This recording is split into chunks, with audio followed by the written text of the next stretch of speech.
વાર્તાનું શીર્ષક છે કીડી અને કબૂતર. તો ચાલો જોઈએ કીડી અને કબૂતર. એક જંગલમાં સુંદર મજાની નદી વહેતી હતી. એ નદીના કિનારે એક મોટું ઝાડ હતું. એ ઝાડ ઉપર એક માળો હતો.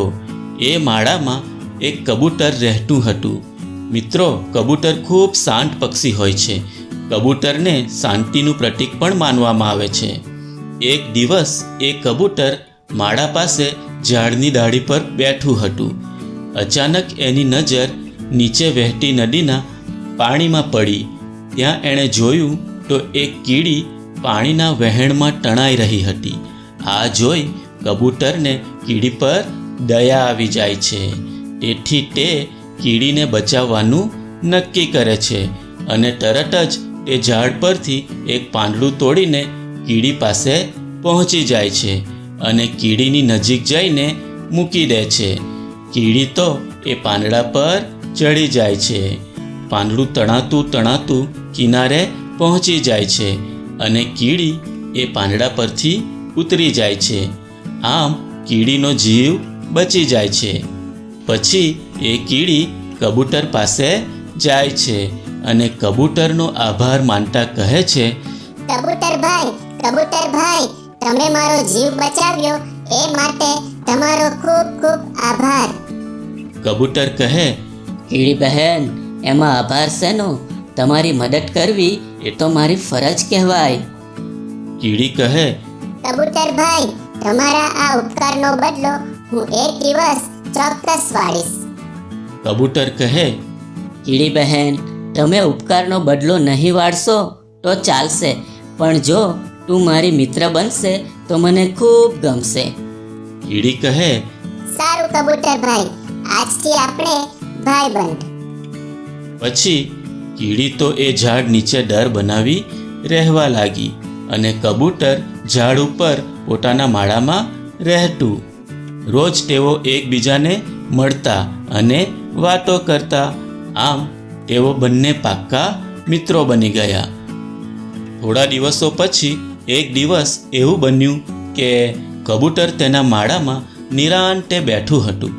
ત્યારે એક શિકારી શિકારની શોધમાં ફરતો ફરતો એ ઝાડ પાસે આવી પહોંચે છે અને એ શિકારીની નજર ઝાડ પર બેઠેલા કબૂતર પર પડે છે.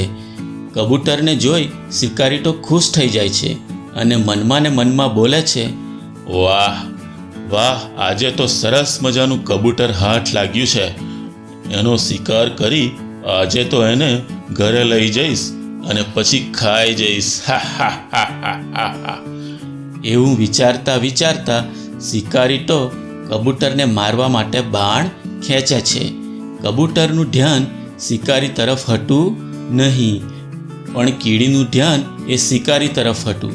તેથી કીડી તો કબૂતરનો જીવ બચાવવા ઝડપથી દોડે છે અને શિકારીના પગ પર ચડી જઈ જોરથી કરડે છે. શિકારી બાણ છોડવાની તૈયારીમાં જ હતો કે કીડીનો ચટકો લાગતા એનું બાણ હાથથી છૂટી જાય છે અને શિકારી બોલી ઉઠે છે, અરે બાપરે, ઓ એમ બોલી ઉઠે છે. તેથી કબૂતરનું ધ્યાન શિકારી તરફ જતા ત્યાંથી ઉડી જાય છે અને આમ કબૂતરનો જીવ બચી જાય છે. અને આવી રીતે કીડીએ કબૂતરનો જીવ બચાવી કબૂતરે કરેલા પોતાના પરના ઉપકારનો બદલો વાળી દે છે.